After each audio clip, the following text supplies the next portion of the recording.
മിതമായ നമസ്കാരം. ബഹുമാനപ്പെട്ട അധ്യാപകനെ, കൂട്ടുകാരി, ആദ്യമായി എല്ലാവർക്കും എന്റെ ശിശുദിനാശംസകൾ നേർന്നുകൊള്ളുന്നു. ഇന്ന് നവംബർ 14 ഭാരതത്തിൽ ശിശുദിനമായി ആഘോഷിച്ചു വരുന്നു. ഇന്ത്യയുടെ പ്രഥമ പ്രധാനമന്ത്രിയായ പണ്ഡിറ്റ് ജവഹർലാൽ നെഹ്റുവിന്റെ ജന്മദിനമാണിന്ന്.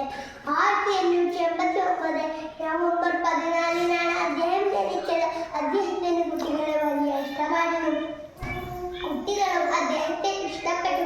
അവർ സ്നേഹത്തോടെ ചാച്ചാജി എന്ന് വിളിച്ചു. എത്ര തിരക്ക് നിറഞ്ഞ അവസരത്തിൽ അവരെ കാണാനും അവരോടൊത്ത് കഥകൾ പറയാനും അദ്ദേഹം ശ്രമിച്ചിരുന്നു. അദ്ദേഹത്തിന്റെ മാതാപിതാക്കളായ മോത്തിലാൽ നെഹ്റു എന്നും സ്വരൂപ് റാണിയും നെഹ്റുവിന്റെ ഭാര്യയായ കമല കൗർ. അദ്ദേഹത്തിന് ഒരു മകളുണ്ടായിരുന്നു, ഇന്ദിരാ പ്രിയദർശിനി. ആധുനിക ഇന്ത്യയുടെ ശില്പി എന്നാണ് നെഹ്റു അറിയപ്പെടുന്നത്. അദ്ദേഹം നല്ല എഴുത്തുകാരനും പ്രസംഗികനുമായിരുന്നു. ഇന്ത്യയെ കണ്ടെത്തലാണ് അദ്ദേഹത്തിന്റെ ഏറ്റവും പ്രശസ്തമായ കൃതി. ഒരിക്കൽ കൂടി എല്ലാവർക്കും എന്റെ നല്ല